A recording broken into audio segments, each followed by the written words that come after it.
बारिश का कहर और आम का घर। एक जंगल में सभी पक्षी और जानवर बड़े ही प्यार और सम्मान के साथ रहते थे। जंगल बहुत ही खूबसूरत था।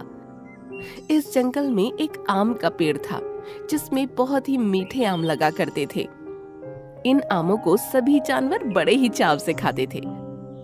इसी वजह से ये आम का पेड़ पूरे जंगल में मशहूर था।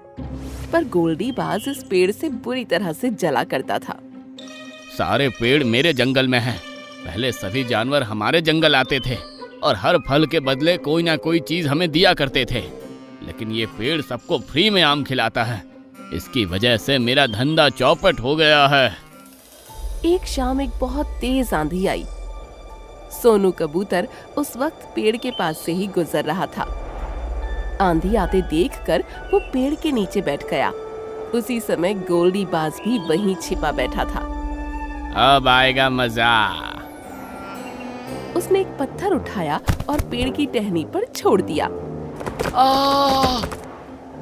इससे पेड़ की टहनी टूट गई और सोनू कबूतर पर गिर गई। इससे सोनू कबूतर की मौके पर ही मौत हो गई। जब आंधी शांत हुई तो सभी पक्षी और जानवर वहां जमा हुए। आम के पेड़, हम तुम्हें कितना मान सम्मान देते थे और तुमने इसका हमें ये इनाम दिया। ये मेरी गलती से नहीं हुआ। आंधी बहुत तेज थी और तुमको अपनी टहनी संभालनी चाहिए थी। तुम्हारी वजह से हमारे सोनू कबूतर की मौत हो गई। अब हम तुम्हारा एक भी फल नहीं खाएंगे, ना ही कोई कभी तुमसे बात करेगा। दोस्तों, मेरी बात सुनो। सभी वहां से चले गए। उसके बाद पेड़ बेचारा बिल्कुल अकेला हो गया और दिन रात बस रोकर बिताने लगा। इस जंगल में मीनू चिड़िया भी रहा करती थी, जिसके साथ उसके 3 बच्चे थे। बच्चों, तुम लोग कहीं मत जाना, मैं तुम सबके लिए खाना तलाशने जा रही हूँ। वापस लौटते हुए शाम हो जाएगी मुझे। मम्मी, सभी पक्षी सिर्फ 1 घंटे में फल लेकर आ जाते हैं, लेकिन आपको हमारे लिए कोई भी फल लेकर आने में इतना समय क्यों लगता है? बच्चों, हमारे जंगल में आम के अलावा एक भी फल का पेड़ नहीं है और उससे हम आम ले नहीं सकते। जंगल के बाकी पक्षी और जानवर गोल्डी बाज के बाग से फल खरीद कर लाते हैं, लेकिन मेरे पास तो उसे देने के लिए कुछ है नहीं, इसलिए मैं दूसरे जंगल से तुम सब के लिए फल लेकर आती हूँ। इसलिए मुझे समय ज्यादा लग जाता है। ठीक है मम्मी, जल्दी आना। मीनू चिड़िया को निकले हुए काफी समय हो गया था। बच्चे उसका इंतजार कर रहे थे, लेकिन उसके आने से पहले ही मौसम बदला और तेज बारिश शुरू हो गई। अरे ये क्या हुआ? मम्मी तो अभी लौटी भी नहीं। हे भगवान, हमारी मम्मी को हिफाजत करना। तभी वहाँ गोल्डी बाज आ गया। मीनू चिड़िया, कहाँ है ये मीनू चिड़िया? उसे देखकर सभी बच्चे डर गए और आसपास के पक्षी वहाँ जमा हो गए। क्या हुआ गोल्डी बाज, क्यों बच्चों पर भड़क रहे हो? तभी मीनू चिड़िया वहाँ आ पहुँची, जिसकी चोंच में एक सेब लटका था। लो मेरे बच्चों, मैं आ गई। तभी उसने बाकी पक्षियों को देखा। गोल्डी बाज, तुम यहाँ क्या कर रहे हो? और आप सब लोग इस तरह मेरे घर पर कैसे जमा हैं? देख लिया आप सबने कि अब इसकी चोरी पकड़ी गई तो कैसे भोली बन रही है। ये रोजाना मेरे बाग से फल चुरा कर आती है और अपने बच्चों को खिलाती है। अरे, मैंने ऐसा कुछ नहीं किया। मैं तो बहुत मुश्किल से दूसरे जंगलों से अपने बच्चों के लिए फल ढूंढ कर लाती हूँ। मीनू, ये बात ठीक नहीं है। तुम गोल्डी बाज के जंगल से फल चोरी करके अपने बच्चों को खिलाती हो। हाँ, इसके पास मुझे देने के लिए कुछ नहीं है ना, इसलिए ये ऐसा करती है और ये दिखाती है कि दूर जंगलों से फल लेकर आती है। काफी लंबी बहस हुई, लेकिन मीनू अपने आप को सच्ची साबित न कर पाई। मीनू, ये बात हमारे जंगल के लिए बिल्कुल भी ठीक नहीं है। तुमको अभी के अभी गोल्डी बाज के फलों की कीमत चुकानी पड़ेगी। मैं भला इसे क्या दे सकती हूँ?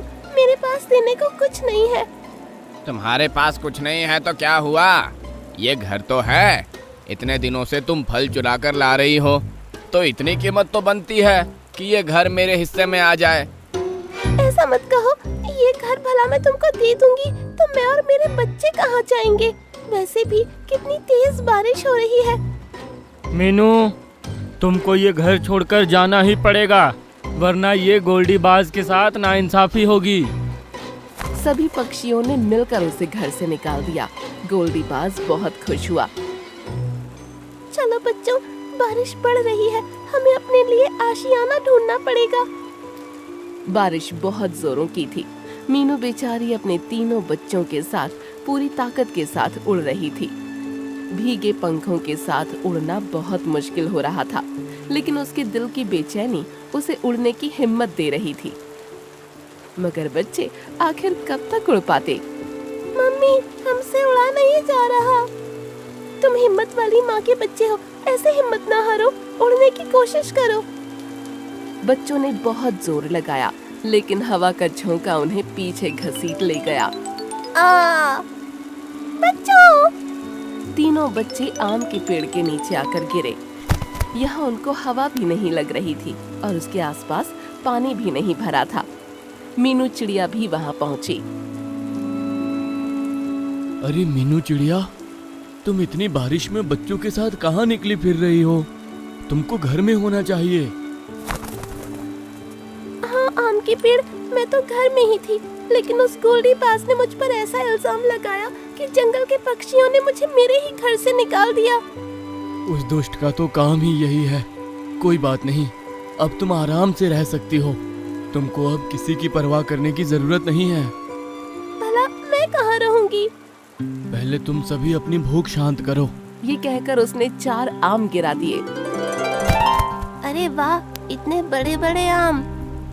बच्चे खुशी से आम खाने लगे। उनको देखकर मीनू खुश हुई और वो भी आम को खाने लगी। उसके बाद वो बोली, शुक्रिया आम के पेड़, अब हम चलते हैं। नहीं, तुमको कहीं जाने की जरूरत नहीं है। मैं तुमको आम का घर बनाकर देता हूँ। क्या कहा? आम का घर? वो कैसे? अभी देखो। ये कहकर उसने कई सारे आम गिरा दिए और उन आमों का एक घर बन गया। अरे वाह, ये तो कितना खूबसूरत घर लग रहा है। मम्मी, क्या हम इसमें जा सकते हैं? क्यों नहीं बच्चों, तुम और मीनू आराम से इसमें रह सकते हो। ये सुनकर बच्चे खुश हो गए और फिर मीनू समेत वो उस घर के अंदर चले गए। घर में बैठने के लिए आम की कुर्सियां बनी हुई थीं और उसमें एक खिड़की के जरिए बाहर का नजारा दिख रहा था। पेड़ भी नजर आ रहा था। तुम बहुत अच्छे हो प्यारे पेड़, तुम्हारा बहुत बहुत शुक्रिया। आम का पेड़ मुस्कुराया। दूसरी तरफ जंगल के कुछ पक्षी बहुत परेशान थे।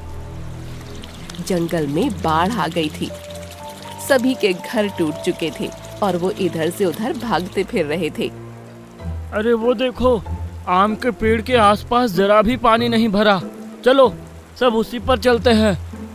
सभी पक्षी अब आम के पेड़ के पास इकट्ठा हुए। तुम सबको इतने दिनों बाद देखा है, तुमसे मिलकर अच्छा लगा। हम तुम्हारे पास कभी नहीं आने वाले थे, लेकिन बारिश में हमारा घर तबाह हो गया है। और ना जाने कैसी अजीब बात है कि तुम्हारे आसपास बारिश का पानी जमा नहीं हो रहा है। तभी उन सब की नजर आम के घर पर पड़ी, जिसकी खिड़की से मीनू झांक रही थी। अरे, ये मीनू चिड़िया के पास घर कहाँ से आया? ये तो आम का घर है। मैं तुमको भी ऐसा घर बनाकर दूंगा दोस्तों, लेकिन इससे पहले मैं तुमको बता देना चाहता हूँ कि सोनू कबूतर को मैंने नहीं मारा था।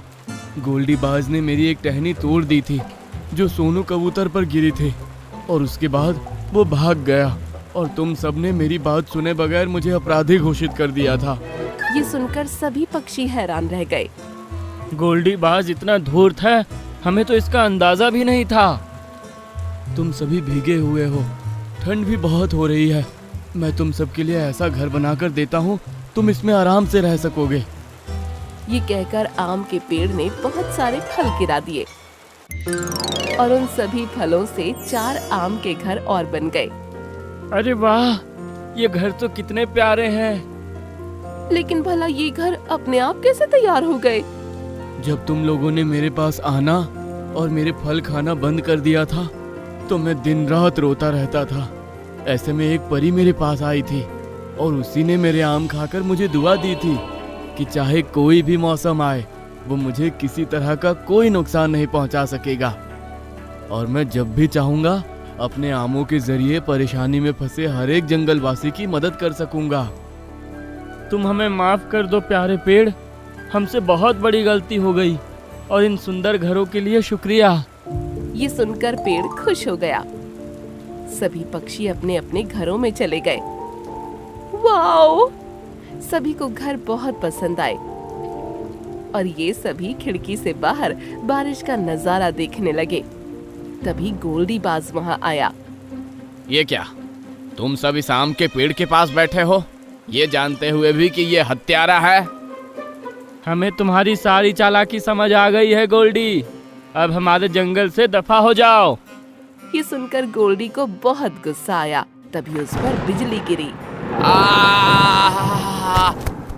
जिससे वो झटका खाकर जमीन पर गिर गया और पेड़ समेत सभी पक्षी उसे देखकर जोर जोर से हंसने लगे।